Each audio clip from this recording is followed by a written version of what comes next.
What's up, guys? In this video, I wanted to share 3 different ways you can earn yield on your Bitcoin.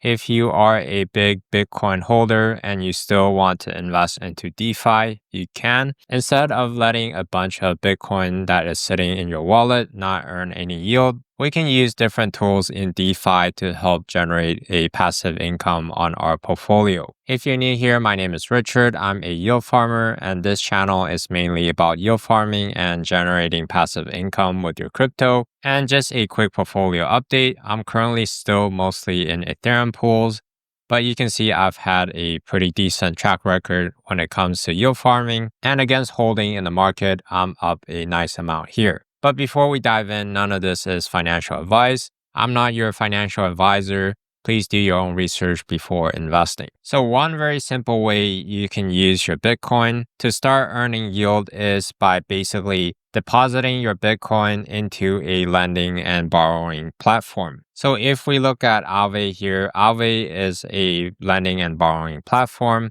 If you lent your ETH here, for example, you can see you would be able to earn roughly 1.91% APY per year. And this allows you to leverage up your positions as well, right? You can lend Ethereum, for example, and then borrow USDT or other assets that you want to short. And we can do the same exact thing with stuff like Wrap Bitcoin or Coinbase Bitcoin or LBTC, TBTC. And usually it's a great idea to kind of diversify which tokens you use, because you can't use native BTC for these platforms, right? You have to go through a wrapper like Wrap Bitcoin, where it's backed one-to-one with the custodian. So if you're worried about the safety, you should diversify which custodians you use. For example, Coinbase Bitcoin is pretty reliable, and Wrap Bitcoin has been around for a long time as well.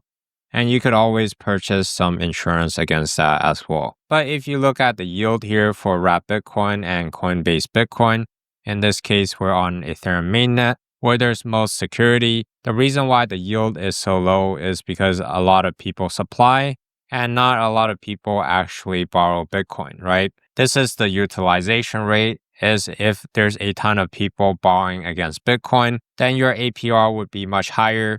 And it's pretty much at 0 right now because most people use Bitcoin as a collateral asset. They want to go long on Bitcoin and then borrow some other assets to short, right? One simple way is, for example, buying Bitcoin, depositing into this platform, and borrowing USDT or USDC if you want to go long into Bitcoin, right?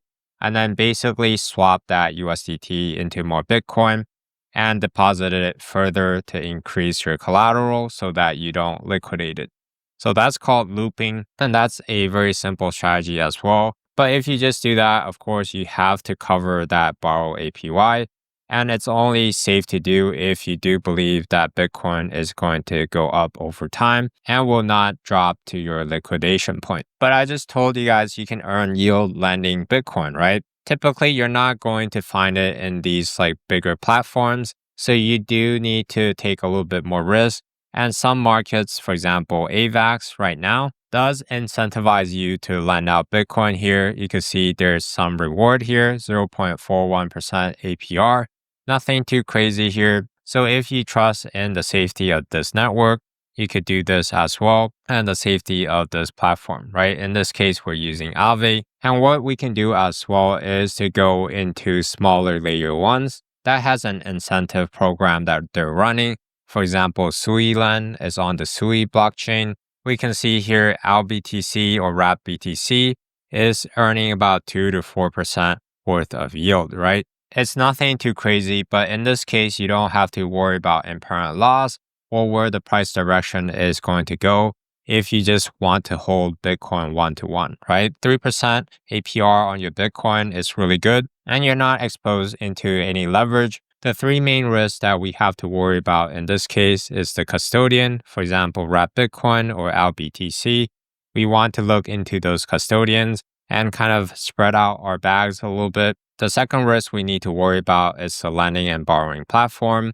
Does it have good audits and does it have a good track record? And the third thing we need to worry about as well is the chain safety. If the Sui chain gets hacked, for example, then your funds could be at risk, right? So when we're lending and borrowing, we definitely don't want to go all in into one platform or one chain, especially if you guys hold a ton of assets. Let's say you have 7 figures in Bitcoin, right?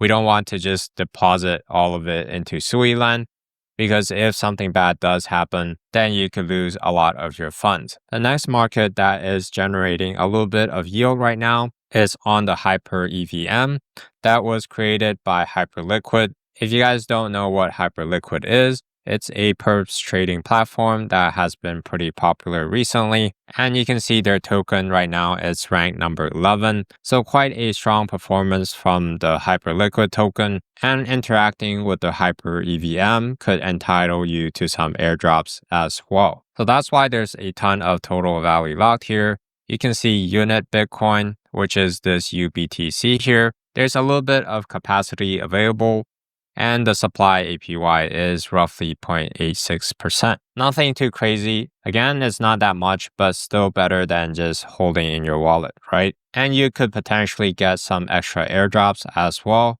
to boost your actual return.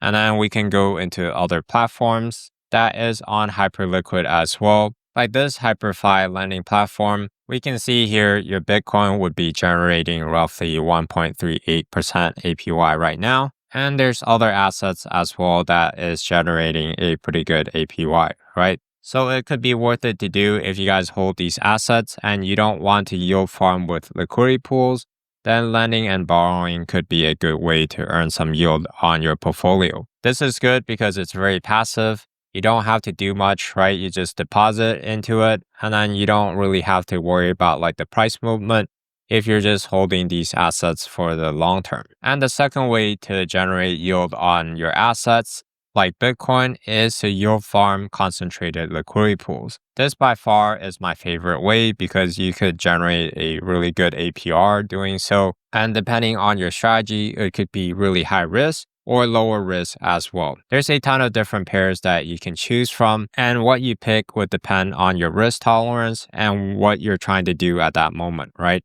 For example, one of my clients is yield farming Ethereum and Coinbase Bitcoin because in this case, we're trying to accumulate these two assets. And you can see the yield is roughly 11 to 12% APR. It's beating holding here by $1,000 something, which is good. But there's a chance that this pool in price would fluctuate if the ETH Bitcoin price fluctuates a lot, right? Right now, ETH Bitcoin is trading currently at 0.0235.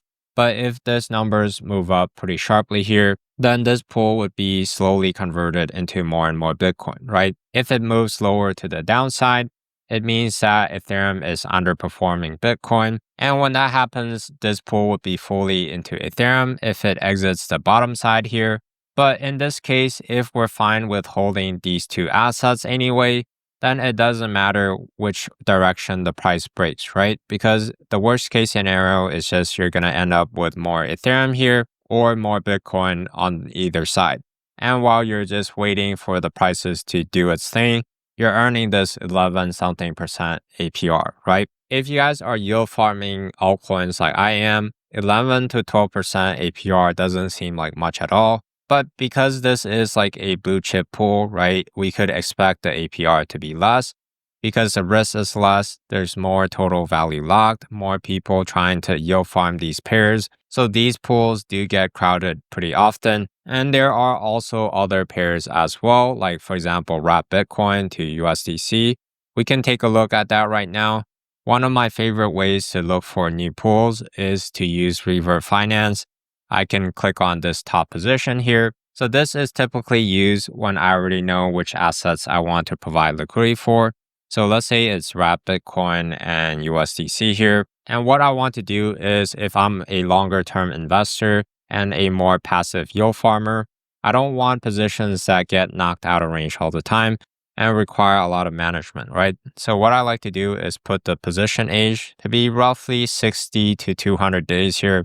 So let's try 150, and then I'm going to tick on this in range only. And then basically I would be able to find like the highest yielding pools on these major EVMs where we could be yield farming reasonably safely and across these exchanges. So we can see in this case in the Optimism network, this pool has been dominating here in terms of yield. And if we scroll down, there are other pools as well, like on Ethereum mainnet or on Polygon here. But seeing this higher yield on Optimism, I might focus my efforts on these pools and figure out which ranges I want to set, right? And one thing I like to do, for example, is just to click into the pool, and I can filter by age here to see which pools have been around for a long time. And if I'm running a safer, wider range over the 200 something days here, you can see the APR is quite good, right? 40% APR on your Bitcoin is really, really good, especially at this current price point.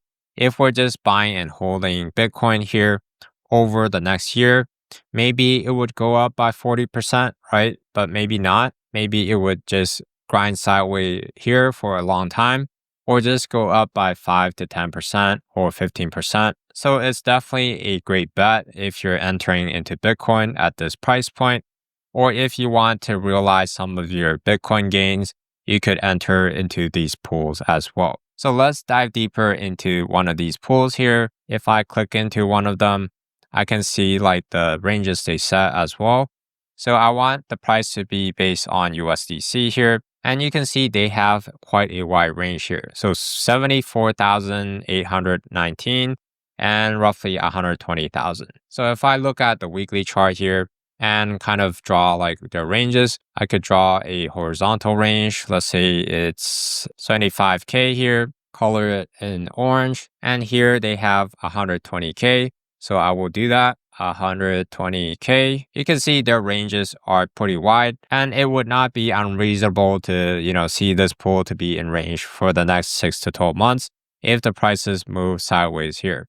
And depending on your market outlook, you could change the ranges as well. Let's say you're bullish into Bitcoin and you don't mind buying at this price, then I might set like the range to be at, let's say 90,000 on the bottom range, right? You can see there was like a clear zone of support here until like a negative news happened. And then the price kind of recovered once the news kind of like blow by, right? The panic sellers are gone and then the support resumes here. So maybe 90K is a good zone of support. And if I have a bullish outlook, then I might go all the way to 150K or even 180K here, right? To capture the next 6 to 12 months. And if I earn a return of even 30% over the 6 to 12 months, I would be pretty happy with this LP. And we could always compare like against holding. You can see this pool has been doing pretty well. Over the last 200 something days here, it's been able to beat holding by 10%. So it could be a really good way to earn a yield on your crypto. But there's a lot of things to learn, stuff like impermanent loss, or how to calculate your profit and loss. What's the worst case scenario and what's the best case scenario? For example, in this case, the worst case scenario is like to the upside or to the downside, right? Let's say Bitcoin shoots up to 200K and whatever capital you have in this pool would be fully converted into USDC. So then you would miss out on the pump, right? So that's one of the worst case scenario. And to the downside, if the price of Bitcoin dumps really hard, then you would be fully into Bitcoin. But if we're a long-term investor, the month-to-month fluctuation doesn't matter anyway if we're investing for the next 5 to 10 years, right? But that's the idea when we're yield farming. We want to think through like the worst and the best case scenario. And we can always hedge our risk, right? For example, if you believe that your risk is to the upside, where Bitcoin shoots up by 200%, maybe I would only yield farm with only, 20% of the Bitcoin in my holdings that I'm happy to take profits with, and then keep 80% in my wallet in case the move does happen to go to the upside, right? And the third strategy that I want to share with you guys is a more advanced strategy. What we're doing in this case is basically lending out our Bitcoin in different platforms like Aave that we just talked about. Then we borrow out USDC.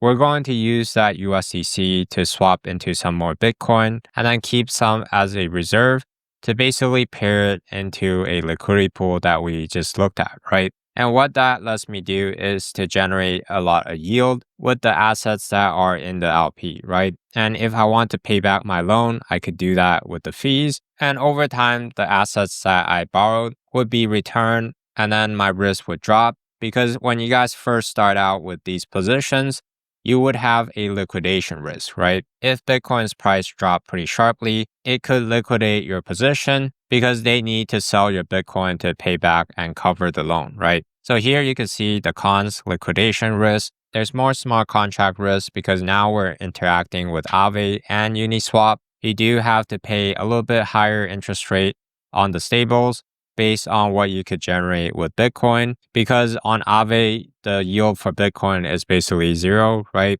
There's lower APR if we're not yield farming with all of our capital. Since most of the time it's pretty safe to only borrow like 20 to 40% of your total asset that's being lent out, you can't really yield farm with like your whole portfolio, right?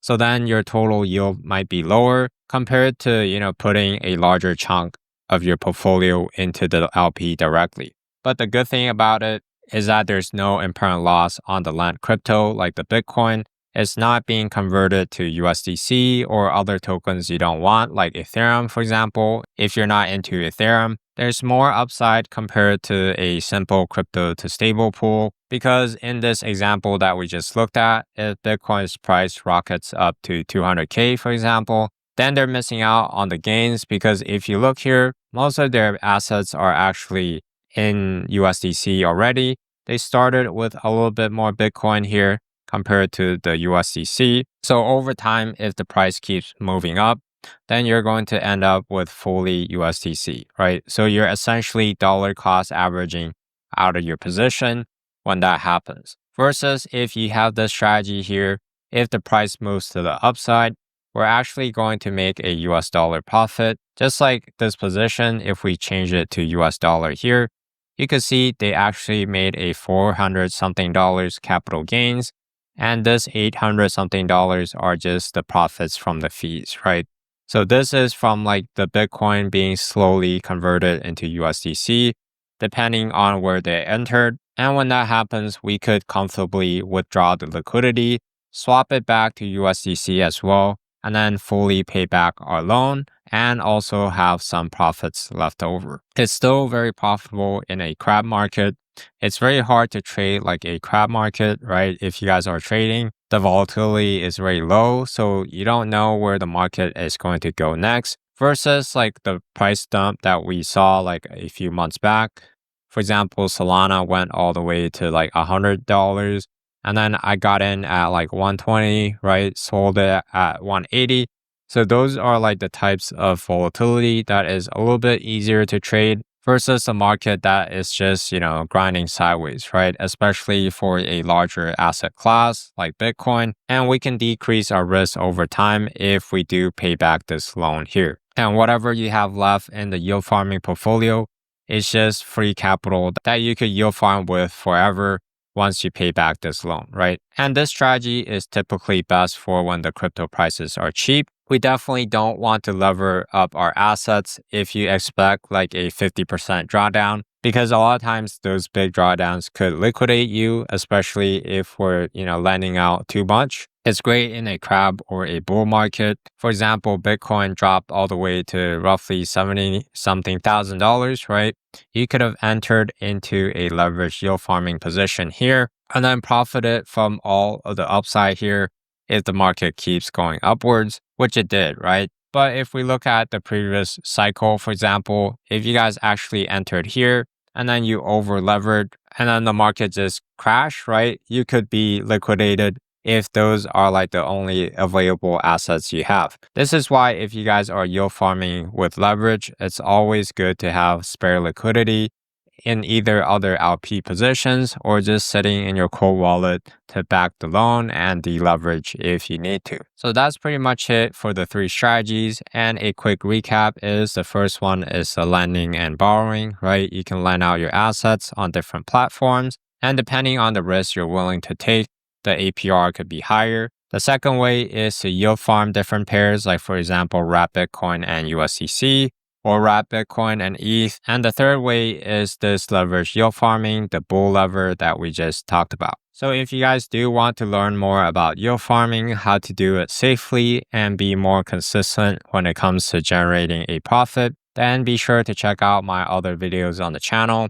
I try my best to give you the most value and the most accurate information. Sometimes there's a ton of misinformation in DeFi where people would bait you with 100, 200, or 300% APR. That could eventually get you into trouble if you are running those strategies. Thanks for watching. I'll catch you guys next time.